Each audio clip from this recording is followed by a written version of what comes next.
tow this with almost anything. You could practically tow it with a golf cart. Welcome everybody, Josh here, Nerd of Bish's RV.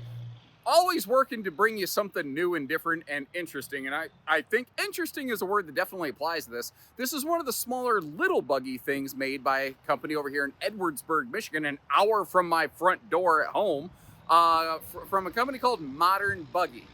And the trick is, everything that makes this RV kind of special and cool is exactly what you can't see on it. So while you're enjoying this little flyby footage, I want to tell you about the stuff you can't see.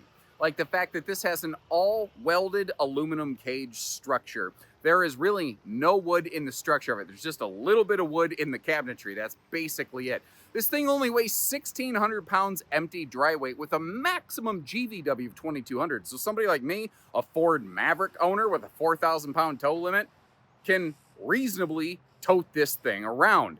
The all aluminum structure is just the start. This has an all composite floor, material called Vixenite. The wall panels on the outside and inside are both Asdel.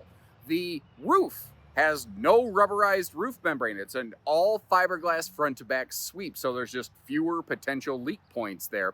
It comes with the cargo rack on top. Today we're looking at a couple options like the little hard shell cargo carrier, the awning thing. There's like a soft rooftop tent option, I can't speak, that's available. This obviously, on the inside, it's interesting. It's basically a bed in a box, but they allowed it to do something else by making the mattresses are a quad fold, so you can turn them into a lounge on the inside. This RV has no propane, electric heating, electric air conditioning, so if you're off grid, you're gonna need to plan accordingly for that. Or maybe you just don't care about the heat and the AC. I've heard people do that too. It's weird, it's different, it's not for everybody, but it's kind of fun, and I haven't seen one of these, so let's go. Now, obviously, the major calling card of this floor plan is it's small, it's lightweight, but it has that rear outside kitchen, which there's no real kitchen facility or function on the inside of the RV, but I'll give them credit. I don't think they're the only ones necessarily that have done this, but instead of just a bed in a box, they give it the opportunity to have some variety of sort of lounge space. Now, they actually build their own chassis in-house on these little buggies right here, which allows them to do some kind of different, neat, interesting little things like this. And they have this quad fold mattress system, which you can see that there's two separate sections. So like if you are solo camping, it's just you and the dog, you could leave one side like a lounge, you could leave one side like a bed, but you know, when we're in these little things, it's really hard to see like what kind of space is actually in here. So I'm gonna try to fit my body in this thing. So to get you this footage, I had to obviously break the space-time continuum and put this thing in wide-angle lens mode because I don't have a camera guy. This is the only way I can try to get you something useful in footage. But I was like, I wanted to just like crawl in here, and I'm like, no, that's not gonna work. And I kind of thought about it. I think if you just put a foot in first, yeah, that's not bad. That's not bad at all. Now this table doesn't have to be here. Obviously, if you're gonna put this in a sleeper, the table's gotta go away. But it can turn a little bit, so if you're looking for just like a little more kind of personal space, or if you need a little more horizontal dining area, that'll work. If you are going to be eating at this, you're probably going to be leaning forward. I don't think the height is terrible, but I'm a taller torso kind of dude. I will say the headroom in here, I'm pretty good with. The cushions, the space. I gotta say, like, this isn't my normal style camping, but I don't hate this. Like, there's a nice little peaceful isolation on this, but we'll get the camera flipped around in a second. I have all the entertainment, air conditioning, heating, assuming you have electric power 110 available. You've got outdoor Blackstone griddle included with this thing. I've got breeze across windows. I got a big XL vent fan, fiberglass ceiling, all aluminum structure. Like, I like this a lot better than I thought I was going to. So flipping a camera around the other direction, like where I was sitting in that previous footage is where you are viewing it from now. So like I said, if like the 12-volt TV is standard, I'm shocked this little thing actually even comes with a TV, but I'm glad they made it 12-volt. Although Your air conditioning and your heating are 110. So I guess you could say there's a little bit of a logic divide there. But that's in a pretty good spot. Again, you do by going with more of, I guess I would technically normally call this a side mount air, even though it's like a mid mount air. It does have a side of the RV vent, by the way, to keep the air flowing. By going with that, they were able to kind of keep the roof freed up so you can have tons of cargo up top and still get airflow coming through your cross breeze windows with this big vent fan right here. And I love the fact that I don't have to upgrade the flipping vent fan, you know. Now for heating, it does not have a traditional propane furnace. Instead, what we have down here is the electric space heater.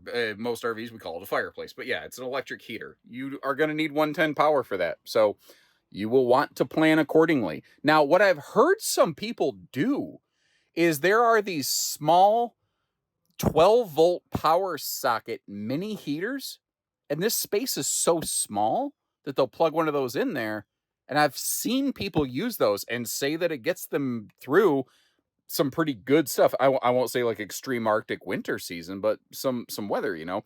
Now this thing right here, this is a 220 watt Renogy solar suitcase that actually is a solar package right there, and it's standard, it's included, it works in conjunction with the 200 watts of solar already on the RV, and a Blackstone griddle right here, also factory included with every one of these. And I wanted to leave these things inside here because a lot of people when they're traveling, you need space to put stuff. So this is also a little bit of a cargo area. Now readjusting my positioning here, giving you a quick look back through that table that we looked at. It actually just becomes the floor, which is kind of cool. But we've got some headroom storage and power solutions here. And obviously you want to see the sleeper function of this. So first of all, up here on the headboard, awesome power solutions. And I love the pockets to keep your phone like up by your head or whatnot. But all those pillows and everything we looked at, they all kind of come into play right here. And I mean, sleeping comfort is always subjective. And yes, there's lots of seams in this. And yes, when I laid down, I could feel them. If you really didn't care about the lounge function, throw a mattress topper on it or whatever. By the way, before somebody freaks out, the heat from this thing comes out of the top, not the bottom. So you're not going to set your feet on fire. So keep that in mind. But I laid down on this and it was a lot better than what I was personally expecting. But again, remember, there's not one way. You don't have to have the beds all the way up, all the way down. There's not one way you have to use this space.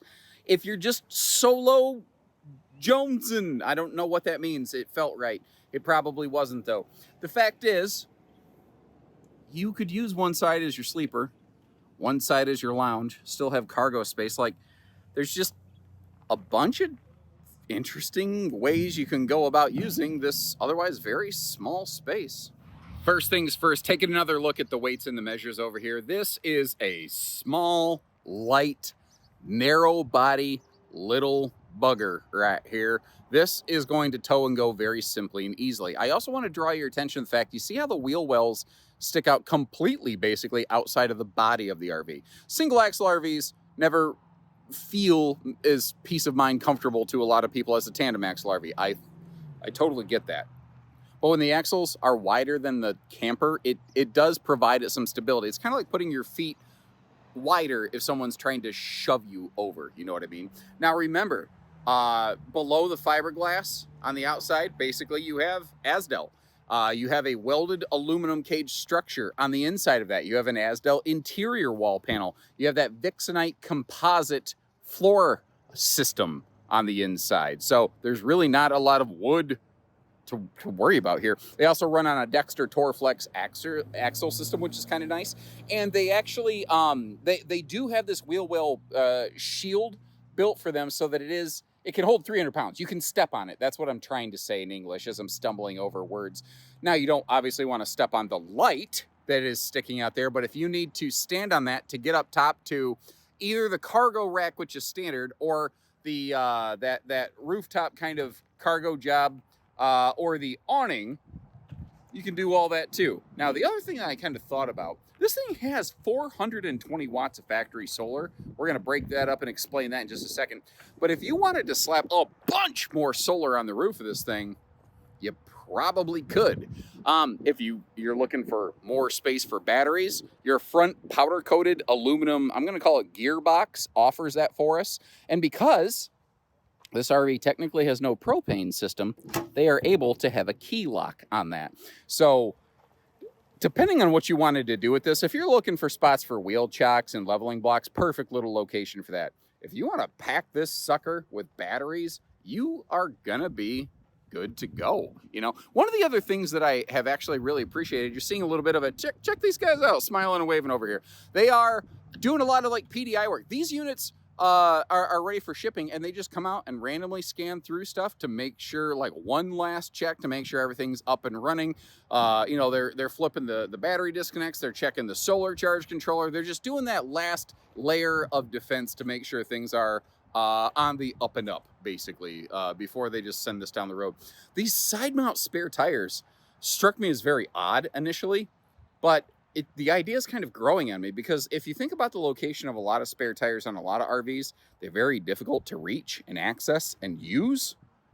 You don't have that problem here. It's very easy to get to one. Now, you see the solar panels on the butt of this sucker right here, the butt of this bug. It makes it maybe a lightning bug. But, oh, by the way, for those of you who are not familiar with this, where I live, we literally have bugs whose butts light up like a light bulb. We call them lightning bugs or fireflies. That's a real thing around here. And I know it's not just a Michigan, Indiana thing, but anyway. So what we're looking at here is a pair of 100-watt flex panels. Remember, on the inside of this RV, it also included the 220-watt solar suitcase. So you can park this thing in the shade, chase the sun with your portable panels, and still keep some juice going, or combine them and have a nice charging system. And we have a pop open rear outside kitchen kind of thing. That is a 12-volt kind of freezer cooler chest thing down in there.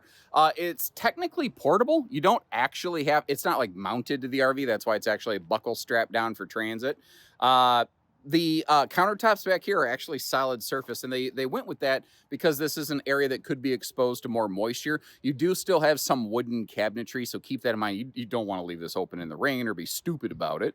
I'm not a big fan of this style of sink because I think it's a big chunk of counter space that offers a very small sink. That's just my personal 2 cents, but it is a quick release kind of faucet thing where you could exchange that maybe with like a little shower head and have a little hot cold outside shower. This I thought was interesting. This seems to be something that is slowly gaining popularity. Not just the little enclosed power center that we have right here. That's all well and good, but these indoor-outdoor pass-through compartments on these little bed-in-a-box drops that we're looking at, these little, some people call them teardrops or whatever, they that's becoming a more common thing. Now, this is not my style of camping. I've never camped like this. I gotta believe that there's reason people are adopting that. It must be of some use to them. Also, look at the thickness. Like, this RV doesn't obviously have a ton of drawers, but look at the thickness on the boxing of the drawers here. It's fairly robust, and if I wasn't clumsy, I could actually shut the thing correctly. You might notice the receiver hitch on the back. If you want to add a little bike rack or something on the back, I mean, between the roof mount cargo rack and the receiver on the back, you could add a whole bunch of crap to this thing. Now, if you need a little more than a bed in a box, I get it. Take a look at the links in the video description. Not only will you find things like pricing and availability on one of these guys right here. This is the most popular of the little buggy series. You're going to find quite a few of these out there. But also, other modern buggy things that I've done that are a little bit bigger and more spacious. I'll give you some footage of a couple of those, or links to some footage of those as well, in case you want, so like, hey, I need something with some kind of bathroom. Well, they make that too. They call that the big buggy instead of the little buggy. Man, I can almost speak, I swear. Anyway, thanks for tuning in. Take care, stay safe, have fun, and happy camping, everyone.